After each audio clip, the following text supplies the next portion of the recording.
నమస్తే, welcome to Disha TV. రీసెంట్గా జరిగినటువంటి పార్లమెంట్ అసెంబ్లీ ఎన్నికలైతే జరిగినాయి. సో ఆ ఎన్నికలకు సంబంధించి ఈరోజు ఫలితాలు అయితే వెలువడనున్నాయి. ఎప్పుడూ లేని విధంగా అంటే మనం ఎగ్జిట్ పోల్స్లో చూసుకున్నట్లయితే ఎప్పుడూ లేని విధంగా ఆల్మోస్ట్ అంటే ఉన్న చాలా సంస్థలు కానీ లేకపోతే ఉన్నటువంటి మీడియా సంస్థలు కానీ ఎగ్జిట్ పోల్స్ అనేది రిలీజ్ చేయడం జరిగింది. ఆ ఎగ్జిట్ పోల్స్లో ఆల్మోస్ట్ అంటే కూటమికే దాదాపు ఫేవర్ ఉన్నట్లు అని చెప్పేసి ఆ సంస్థలు కూడా వెల్లడైంది. సో ఇప్పుడు కూడా అంటే దాదాపు ఏంటంటే ఒక మార్నింగ్ నుంచి వెళ్ళి ఆ రిజల్ట్స్ కనుక చూసుకున్నట్లయితే ఆల్మోస్ట్ కూటమికి 110 ఇప్పుడు 110 నియోజకవర్గాల్లో ఆధిక్యంలో ఉన్నట్టు కనిపిస్తుంది అనమాట. సో ఆంధ్రప్రదేశ్ అసెంబ్లీ ఎన్నికలు చూసుకున్నట్లయితే 110 అసెంబ్లీ ఎన్నికలు అయితే కనిపిస్తూ ఉంది మనకు చూపించమంటే. ఇంకా అదేవిధంగా పార్లమెంట్ ఎన్నికలు చూసుకున్నట్లయితే ఏంటంటే పార్లమెంట్లో ఆల్మోస్ట్ 291 ఎన్డీఏ కూటమి ఆధిక్యంలో ఉంటే కాంగ్రెస్ వచ్చేసి 210 అంటే పెద్ద తేడా అయితే లేదు. ఓన్లీ ఒక 80 సీట్లు మాత్రమే ఒక తేడాగా ఉంది. ముందంజలో బీజేపీ ఉంది అండ్ వెనకంజలో కాంగ్రెస్ అయితే ఉంది. ఇక అసెంబ్లీ ఎన్నికల విషయానికి వచ్చినట్లయితే ఏపీలో చూసుకున్నట్లయితే ఏంటంటే పెద్ద మంత్రులు అంటే గతంలో పోటీ చేసినటువంటి అమర్నాథ్ గారు కానీ, రోజా గారు కానీ, లేకపోతే అంబటి రాంబాబు గారు కానీ, ఈ మంత్రులు ఎవరైతే ఉన్నారో ఆ మంత్రుల పదవులు అనుభవించిన వాళ్ళు మొత్తం అందరూ ఆల్మోస్ట్ వెనకంజలో ఉన్నారు. వాళ్ళ ప్రత్యర్థులు అయితే కూటమి అభ్యర్థులు ఎవరైతే ఉన్నారో వాళ్ళు మొత్తం ఆల్మోస్ట్ వాళ్ళు ముందంజలో అయితే ఉన్నారు. ఇప్పటి వరకు టీడీపీ 120 స్థానాల్లో అయితే ముందంజలో ఉన్నట్టు తెలుస్తూ ఉందన్నమాట. ఎందుకంటే ఇది ఆల్రెడీ మనకు తెలిసిందే, మ్యాజిక్ ఫిగర్ను కూడా దాటేసింది. ఇచ్చినటువంటి సర్వేలు కానీ లేకపోతే వాళ్ళు రిలీజ్ చేసినటువంటి ఎగ్జిట్ పోల్స్లలో రిలీజ్ చేసింది ఏంటంటే అటో ఇటో కొంచెం తేడా ఉంటుంది అనుకుంటూ, బట్ మ్యాజిక్ ఫిగర్ను కూడా అంటే ఆల్మోస్ట్ ఏంటంటే 175 స్థానాల్లో ఆ 175కి 120 ప్లస్లనే కూటమి అయితే ఆధిక్యంలో ఉన్నట్టు అనిపిస్తుంది. ఇంకా జనసేన కూడా ఆల్మోస్ట్ ఏంటంటే జనసేన పోటీ చేసినటువంటి స్థానాల్లో చూసుకున్నట్లయితే 15 ఇప్పటికే ముందంజలో 15 అయితే ముందంజలో వెళుతూ ఉన్నదనమాట. ఇక 2 స్థానాల్లో మాత్రం అసెంబ్లీ కాకుండా పార్లమెంట్ స్థానాల్లో కూడా జనసేన అయితే ముందుకైతే వెళ్తూ ఉండడం అయితే మనం చూస్తూ ఉన్నాం. అండ్ ఇక ఎన్నడూ లేని విధంగా వైఎస్ఆర్సీపీ అయితే ఓటమి పాలు కాబోతుందని అర్థమవుతుందన్నమాట. ఎందుకంటే ఇప్పటి వరకు దాదాపు ఒక కూటమి విషయం చూసుకున్నట్లయితే కూటమి 120 స్థానాల్లో ఎలా అయితే ముందంజలో ఉందో వైసీపీ మాత్రం కేవలం 20 స్థానాల్లో మాత్రమే ముందంజలో ఉందని చెప్పొచ్చు అనమాట. అంటే అది ప్రతిపక్ష హోదాను కూడా కాపాడుకుంటుందా కాపాడుకోలేదా అనేది నిజంగా అయితే మనకు ఆలోచించాల్సిన విషయం. ఎందుకంటే ఏంటంటే గతంలో చేసినటువంటి అంటే జగన్ పథకాలు కానీ లేకపోతే టీడీపీ వాళ్ళు అంటే ఈ చేసినటువంటి కార్యక్రమాలు అన్నీ జగన్కి ఎంతో ప్లస్ అవుతాయి అని చెప్పేసి చాలామంది అన్నారు. బట్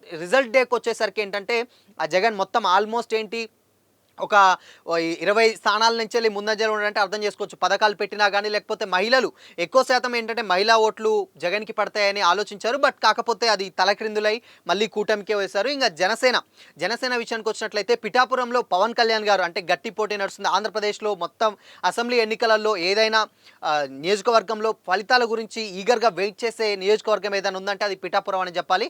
పిఠాపురంలో వంగ గీత మీద పవన్ కళ్యాణ్ గారు దాదాపు ఒక 10,000 మెజార్టీతో అయితే ముందు అంజలో ఉన్నట్లయితే మనకు తెలుస్తుందన్నమాట. ఇక మంత్రులుగా పోటీ చేసినటువంటి మిగతా అందరూ ఆల్మోస్ట్ ఉన్నటువంటి మంత్రులందరూ వెనకంజలో ఉన్నారు. ఇప్పుడు దాదాపు మ్యాజిక్ ఫిగర్ను కూడా అంటే ఎన్డీఏ కూటమి ఎలా అయితే ముందంజలో ఉందో ఇక్కడ ఆంధ్రప్రదేశ్లో కూడా కూటమి మొత్తం బీజేపీ కూడా ఒక 7 స్థానాల్లో ముందంజలో ఉంది. ఇక టీడీపీ అయితే 120 స్థానాల్లో ముందంజలో ఉంది. ఓన్లీ వైసీపీ మాత్రం 20 స్థానాల్లోనే ముందంజలో ఉందని చెప్పొచ్చు అనమాట. ఇక జనసేన విషయానికి వచ్చినట్లయితే 16 స్థానాల్లో ముందంజలో ఉంది. ఇక ఆల్మోస్ట్ అంతే అందరికీ డిసైడింగ్ ఫ్యాక్ట్ ఏంటంటే అంటే స్టార్టింగ్ నుంచే ఎగ్జిట్ ఎన్నికల ఫలితాలు స్టార్టింగ్ రిలీజ్ అయినప్పటి నుంచే ఆల్మోస్ట్ అంతా ముందంజలో ఉందన్నమాట. కూటమి ఎక్కడా కానీ ఒక వెనకబడ్డది లేదు. స్టార్టింగ్ నుంచే ప్రతి ఒక్క నియోజకవర్గంలో ముందంజలో వేసుకుంటూ అయితే పోతా ఉంది. ఇక్కడ మనం చూడొచ్చు ఆల్మోస్ట్ ఏంటంటే ఒక ఎక్స్పెక్టేషన్స్ కూడా రీచ్ కాని విధంగా అయితే వైసీపీ వెనుకంజలో ఉందన్నమాట. అట్లీస్ట్ సమంగా ఉంది.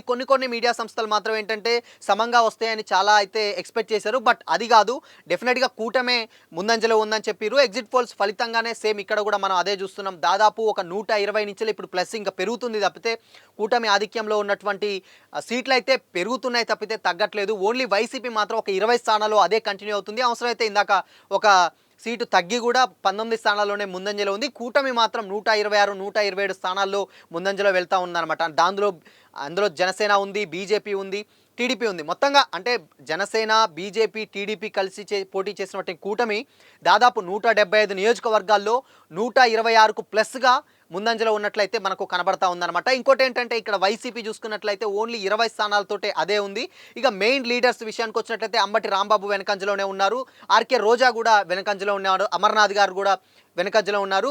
అంటే ఏపీలో ఉన్నటువంటి మంత్రులందరూ ఎవరైతే ఇంత మునుపు మంత్రి పదవులు అనుభవించిన వాళ్ళందరూ ఎవరైతే ఉన్నారో వాళ్ళందరూ ప్రతి ఒక్కరు వెనుకంజలో ఉండడం మాత్రం గమనార్హం అనే చెప్పాలి. ఎందుకంటే ప్రతి ఒక్కరు వాళ్ళు సవాల్ చేశారు, హ్యాట్రిక్ కొట్టబోతున్నాం, మెజారిటీ ఇంత ఉంది, ఓన్లీ మెజారిటీ గురించే మాట్లాడతాం అని చెప్పేసి చాలా సందర్భాల్లో చెప్పారు. బట్ ఇది మాత్రం ఇక్కడ విషయానికి వచ్చేసరికి, రిజల్ట్ డేకి వచ్చేసరికి ఏంటంటే ఆల్మోస్ట్ ఉన్న మంత్రులు మొత్తం అందరూ వెనకంజలో ఉన్నారు. మిగతా వాళ్ళు అంటే వాళ్ళ ప్రత్యర్థులు ఎవరైతే ఉన్నారో, ఫస్ట్ టైం సెకండ్ టైం పోటీ చేసిన క్యాండిడేట్లు ఎవరైతే ఉన్నారో వాళ్ళకంటే ముందంజలో ఉన్నారు. ఇక మెయిన్గా పిఠాపురం నియోజకవర్గం ఎప్పటి నుంచో ఉందిగా, వంగా గీత కూడా నేను డెఫినెట్గా 90,000 మెజార్టీతో గెలుస్తా అని చెప్పినా కానీ ప్రస్తుతానికైతే 13,000 ఓట్లతోటి అయితే పవన్ కళ్యాణ్ గారు అయితే ముందంజలో ఉన్నారు. ప్రస్తుతం ఈ కూటమి విషయానికి వచ్చినట్లయితే ఓన్లీ దాదాపు 120 అంటే మ్యాజిక్ ఫిగర్ కూడా దాటేసింది అనమాట. మ్యాజిక్ ఫిగర్ అంటే ఆల్మోస్ట్ ఏంటంటే 175 స్థానాల్లో అట్లీస్ట్ ఒక 100 నుంచి వెళ్ళి ఒక 110 వరకు మాత్రమే కూటమి ముందంజలో ఉండి గెలిచే ఛాన్సెస్ అయితే ఉన్నాయని చెప్పడం జరిగిందనమాట. సో ఆ మ్యాజిక్ ఫిగర్ కూడా దాటి